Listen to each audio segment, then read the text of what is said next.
안녕하십니까. 시사플러스의 임세혁입니다.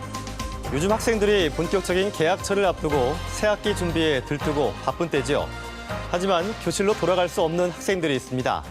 대전의 한 사립대학에서 무려 200여 명의 한의대생들이 동맹휴학을 한 채 학교와 대립각을 세우고 있는데요. 학생들은 왜 강의실 밖 투쟁에 나선 것일까요? 시사플러스에서 취재했습니다.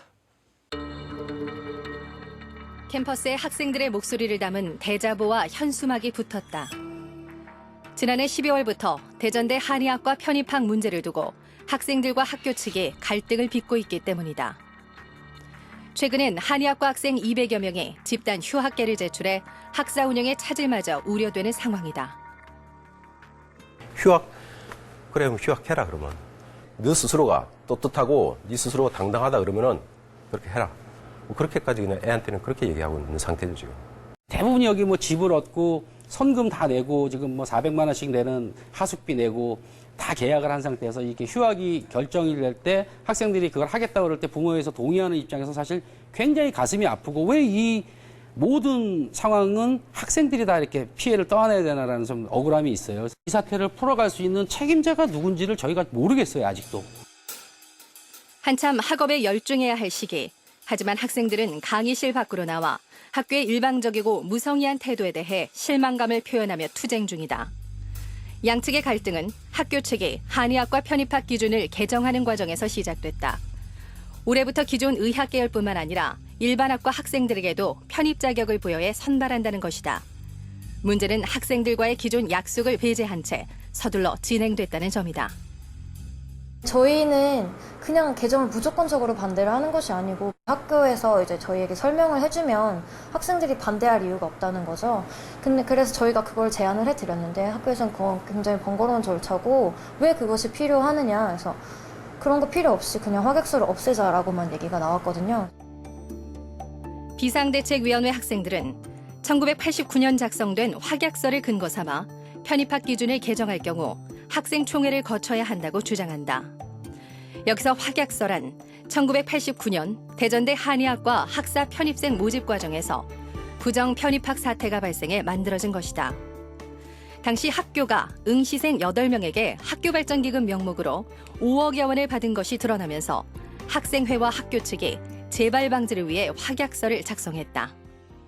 어떤 내용이냐면 이제 한의과 대학 학사 편입은 앞으로 학교는 더 이상 개입하지 않고 한의과 대학과 한의과 대학 학생회가 협의를 한 다음에 이거를 전체 학생총회에 의결을 붙인다라는 이제 첫 번째 조항이 있는데요. 이 다음해부터 이제 학생들은 매년 학생총회에서 그 편입생을 받을지 말지에 대한 투표가 진행이 됐거든요.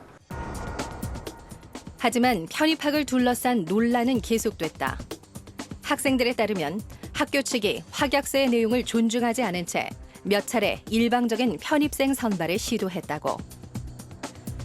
학생들의 반발이 심해지자 95년에는 확약서 부칙을 작성해 국내 6년제 의학계열 졸업자에 한해서 학사 편입을 진행하는 기준을 마련하기도 했다. 그런데 지난해부터 학사 편입에 대한 갈등이 다시 시작됐다. 학교 측이 학생총회를 거치지 않고 편입학 기준을 일반 학과까지 개정한 것이다. 왜 학교 쪽에서 이제 전체 논의가 진행된 다음에 학생들한테 통보를 하냐라고 해서 공청회를 열었어요. 11월 26일 날. 근데 이제 이때 학생들은 학교가 와서 이 편입에 대해서 제대로 설명을 해라라고 요구를 했고, 근데 학교 쪽에서는 원래는 오겠다고 했는데 그날 오전에 이제 가지 않겠다라고 일방적으로 불참을 통보를 받았고요. 학생들은 교수님들이 1차 협의체를 만들자라고 제안을 하셨고, 그래서 이제 협의체가 생기게 됩니다. 이후 교수와 학생 간의 협의체를 구성해 소통의 장이 마련된 듯 했지만 정작 합의점을 찾지는 못했다. 결국 학생들은 비상대책위원회를 출범시키고 확약서의 이행을 촉구하고 나섰다. 평화적으로 이제 문제를 해결하기 위해서 했던 것이 이제 학생들이 플래카드를 직접 제작을 해서 그 학과랑 이제 행정동 그 앞쪽에 이제 걸어놓고 침묵 시위도 하고 되게 여러 가지 시도를 했었어요. 학교와 대화하기 위한. 근데 학교가 정말 꿈쩍도 하지 않는 거예요. 오히려 그냥 플래카드는 다음날 갔는데 바로 철거돼 있고 대자보도 바로 철거해버리고 이런 식의 행동이 되니까 아, 학교가 정말 우리의 이야기를 들어줄 생각이 정말 없구나. 학교 측과 대화가 어려워지자 학생들은 절박한 심정으로 총장실을 찾아 나섰다. 자신들의 요구를 관철시키기 위한 가장 최후의 방법이라고 생각했기 때문이다. 이 과정에서 양측이 대화하는 자리가 마련됐지만 입장 차이만 확인했을 뿐 해결점을 찾진 못했다고. 비상대책위는 기말고사를 거부한 채 2차 총장실 점거 농성을 벌였고 그 사이 집단 유급에 처할 위기에 놓이기도 했다.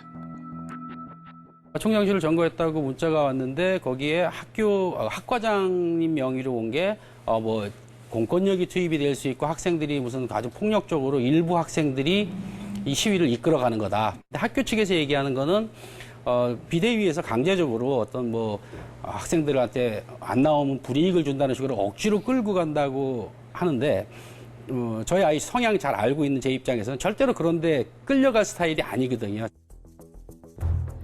13일 동안 계속된 총장실 점거.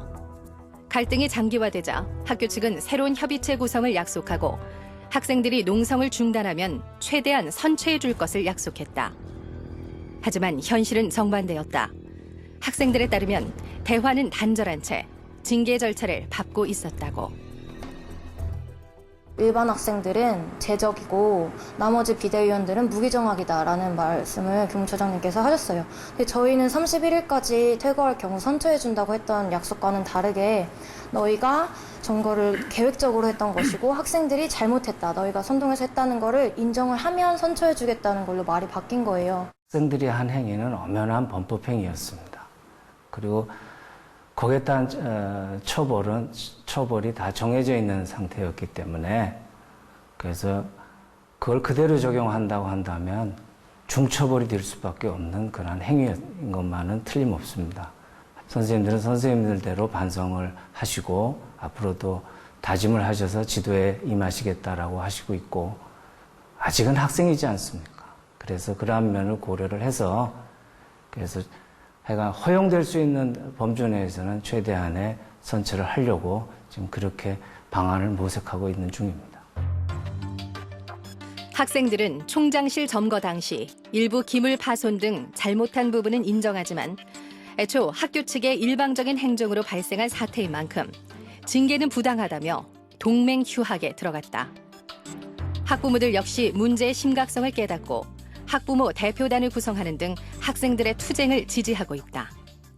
총장실이라는 상징적인 면에 있어서 학생들이 총장실을 들어갔지 거기 옆에는 행정실이 있었는데 아이들이 만약에 실질적으로 학교에 타격을 주고 싶고 학교에 어떤 행정에 좀 뭐 문제를 주고 싶고 힘을 보이려고 했으면 행정실을 들어갔어야 된다라는 거는 학생들도 다 알고 있습니다. 근데 총장이 없는 상태에서 방학 때 총장실을 점거한 게 과연 제적이라든가 무기징역 유급을 논할 수 있는 정도의 이 정도의 그거라고 전혀 보지 않거든요. 학생들을 저렇게 무시하고 대화 상대로 전혀 인정을 하지 않고 이런 사태가 벌어지고 나서는 모든 책임을 학생들한테 전가시키고 마치 학생들은 이런 사태에 굉장히 소모품화 되어버리는 것 같은 그런 일련의 사태를 보면서 정말 너무 밤잠을 못 이룰 정도로 분노스러운 거예요, 그런 게. 이런 가운데 동문회에서도 학부모들과 함께 진상조사위원회를 구성하는 등 관련 논의를 진행하기 위해 나서고 있다. 저희 동문회 입장은 이제 세 가지로 요약할 수가 있는데요. 첫째는 그 편입학 자체를 저희들은 사실은 부정합니다. 거부하고 있고요. 두 번째는 학생들은 사실은 이번 전 과정을 살펴보니까 징계를 받을 대상자가 아니다. 그래서 학생 징계는 원천적으로 이제 무효라는 생각을 저희들이 갖고 있고, 세 번째는 근본 사태를 야기시킨 교수들이 있다면은 책임을 지고 거기에 대해서 응당하게 처신을 하라는 것을 총장이나 학장한테 저희들 전달했습니다. 그건 솔로몬의 지혜가 필요한 사안이라고 생각이 드네요. 이거 시시비비를 가려달라고 하는 학부모님의 그 부탁을 만약에 듣게 된다고 한다면 양쪽 다 큰 상처를 입을 것 같아서 그래서 저는 어느 선에서 거기서 조정을 해야지 그걸 시시비비를 다 가리는 것이 능사는 아니지 않은가 그렇게 생각이 듭니다. 학교 측은 학생들과의 소통 방식에 문제가 있었다는 것을 인정하면서도 원만한 해결 방안은 제시하지 못하고 있다. 과연 이 문제의 실타래는 어디서 찾아야 할까? 근본 문제의 가장 핵심은 서로 신뢰를 못한다는 거예요. 학생들도 그 교수들이나 또 학교 본부 측을 못 믿고 또 교수들도 학생들을 좀 못 믿는 것 같아요. 학교의 주인은 제가 볼 때는 뭐 교수도 아니고 총장도 아니고 학생이라는 생각이 듭니다. 그래서 학생들이 주의의식을 가지고 자기들이 스스로 헤쳐나갈 때 이제 대학이 발전하게 돼 있는데 학생들이 신뢰할 수 있는 분위기가 만들어지지 않으면 이 골이 더 깊어질 것 같습니다. 시대를 이끌어가야 할 상하탑에서 소통의 부재가 가져온 학생과 학교 측의 갈등. 하루빨리 힘겨운 투쟁의 마침표를 찾아 본래 스승과 제자로 배움의 열정이 넘치는 학문의 전당이 되길 기대한다. 머리를 맞대고 학문을 연구해야 할 대학에서 학생과 교수, 학교가 등을 돌리는 사태가 발생했습니다. 결국 200여 명의 학생들이 징계 추진에 반대하며 동맹 휴학을 선택했고 학교 측은 뒤늦게야 사태의 심각성을 파악했는데요. 이 문제를 풀 수 있는 방법은 당사자들의 신뢰 회복이란 생각이 듭니다. 서로 역지사지 정신으로 마음을 열고 대화하는 자리가 필요할 것 같습니다. 그래서 학생 중심의 참모습을 갖춘 명문사학으로 거듭나길 바랍니다.